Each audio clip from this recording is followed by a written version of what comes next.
Hi, Dawn Freeland with Freeland Insurance Solutions. We're going to start off our cooking series today with making compound butter. Okay, so we are going to take one stick of butter. It can be salted or unsalted, it's your choice. We're going to do 1 tablespoon of dill, fresh dill, 1 grated zest of a lemon, and 1 tablespoon of lemon juice.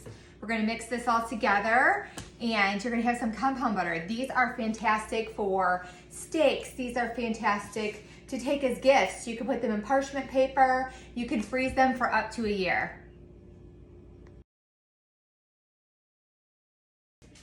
We are just going to grate this right in here. It's going to be the outside of the lemon.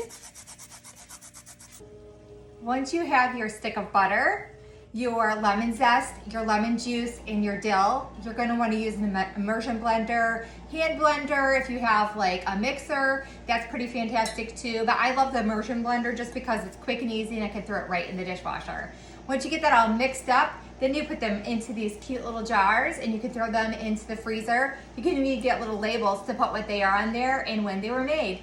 For more tips on healthy cooking, please check back with us at Freeland Insurance Solutions. Thank you.